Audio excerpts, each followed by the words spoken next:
Hello friends, welcome to my channel Shreya's Diaries. Married women உங்க எல்லாருக்கும் அந்த video ஃபுல்லா பாருங்க. மேரேஜ்க்கு அப்புறம் விமன்ஸ் எல்லாரும் குழந்தை ஹஸ்பண்ட் குடும்பம்னு சொல்லி ஓடிட்டே இருப்பாங்க. அவங்களுக்காக தான் இன்னைக்கு ஒரு சின்ன அட்வைஸ் பண்ண போறேன். மேரேஜ்க்கு அப்புறம் உங்களை நீங்களே மறந்துடுவீங்க. ஸோ அந்த மாதிரி ஒரு விஷயத்தை நீங்கள் கண்டிப்பாக அவாய்ட் பண்ணி தான் ஆகணும். ஏன்னா உங்களுக்குன்னு ஒரு ஹெல்த் இருக்குது. ஸோ நீங்கள் அதை பாதுகாக்கணும். அதனால் நீங்கள் உங்களை நீங்களே மறந்துடாதீங்க. உங்களுக்காக கொஞ்சமாவது ஒரு 10 நிமிஷமாவது ஒரு நாளைக்கு டைம் ஸ்பெண்ட் பண்ணுங்கள்.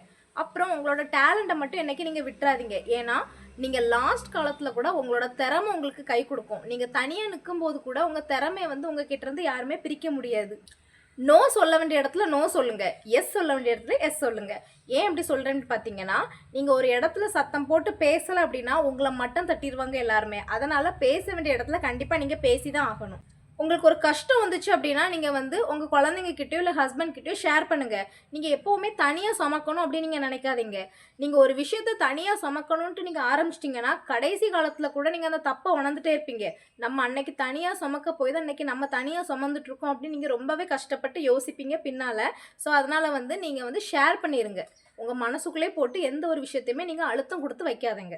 அடுத்தவங்க கிட்ட உங்களை கம்பேர் பண்ணாதங்க எப்போவுமே. ஏன்னா கடவுள் நம்மளுக்கு ஒரு அழகான வாழ்க்கையை கொடுத்துருக்காரு. அந்த வாழ்க்கையை நம்ம அழகுபடுத்தி தான் வாழணுமே தவிர்த்து அசிங்கப்படுத்தி என்றைக்குமே நம்ம வாழக்கூடாது. ஏன்னா கம்பேர் பண்ணுறது அவ்வளோ ஒரு முட்டாள்தனம். நம்ம அப்படி யாரை கூடயுமே நம்ம கம்பேர் பண்ணக்கூடாது. நம்ம எப்போவுமே நம்மளுக்கு பெஸ்ட்டு தான் அப்படிங்கிற ஒரு மைண்ட் செட்டோடு நீங்கள் இருந்தீங்க அப்படின்னா கண்டிப்பாக உங்கள் பின்னாடி தான் 10 பேர் நிற்பாங்க. நீங்கள் அடுத்தவங்க பின்னாடி போய் நிற்கவே மாட்டீங்க. இந்த 4 விஷயத்தை மட்டும் நீங்கள் எப்போவுமே மறந்துடாதீங்க. நீங்களும் முக்கியம், உங்கள் ஹெல்த் முக்கியம், உங்கள் மன நிம்மதி முக்கியம், உங்கள் ஆசை முக்கியம். இந்த 4 விஷயத்தை மட்டும் நீங்கள் எப்போவுமே மறந்துடாதீங்க. ஸ்ட்ராங்காக தெரியக்கூடிய விமன்ஸ் எல்லாருக்குமே ஒரு சாஃப்ட் ஹார்ட் இருக்குது.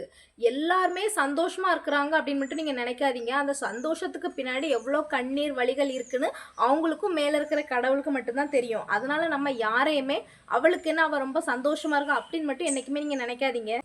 எல்லாருக்காகவும் வாழ்கிறப்போ கொஞ்சம் உங்களுக்காகவும் வாழுங்க. இந்த வீடியோ எந்த ஒரு விமன்ஸ்க்கும் கனெக்டாக இருந்தால் கமெண்ட் பண்ணுங்கள். இந்த மாதிரி இன்ட்ரெஸ்டிங்கான வீடியோஸ்லாம் பார்க்கணுன்னா ஸ்ரீதாஸ் டைரி சேனலை சப்ஸ்கிரைப் பண்ணி வச்சுக்கோங்க. பாய்.